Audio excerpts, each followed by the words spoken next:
নমস্কার, আপনারা দেখছেন বিজয় বাংলা। আপনাদের সাথে আমি রয়েছে আলোলিকা। চোখ রাখছি বিস্তারিত সংবাদে। বিন্নাকান্দিতে ডাম্পারের ধাক্কায় প্রাণ গেল যুবকের, সড়ক অবরোধ করে ক্ষুব্ধ জনগণ। লক্ষ্মীপুরে ডাম্পারের ধাক্কায় ঘটনাস্থলে নিহত হলেন এক যুবক। রবিবার সকালে ফুলেরতল সোনাইপূর্ত সড়কের বিন্নাকান্দি প্রথম খণ্ড এলাকায় এই দুর্ঘটনাটি সংঘটিত হয়েছে। দুর্ঘটনাকে কেন্দ্র করে উত্তপ্ত পরিস্থিতির সৃষ্টি হয়েছে।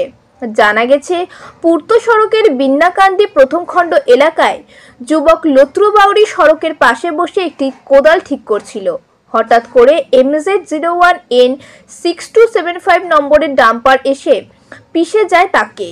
ঘাতক গাড়ি প্রথমে একটি সড়কে কাজ করা মেশিন গাড়িকে ধাক্কা মেরে নিয়ন্ত্রণ হারিয়ে লত্রুবাউরিকে সজোরে ধাক্কা মেরে একটি বাড়ির দেওয়াল ভেঙে ঢুকে পড়ে। গাড়ি নিচে চাপা পড়ে লত্রুবাউরি ঘটনাস্থলে প্রাণ হারায়। এদিকে মৃতদেহ রাস্তার ওপরে রেখে তীব্র প্রতিবাদ করেন স্থানীয়রা।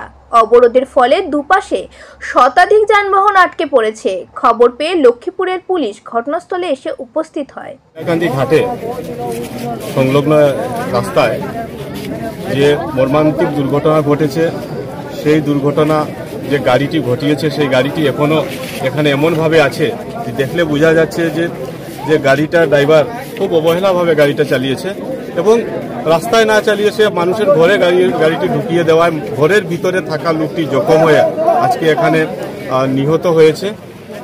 তার জন্য আজকে এখানে আমাদের মনে অনেক আমরা নারাজ। আমরা এই জিনিসটাকে আমরা মেনে নিতে পারছি না।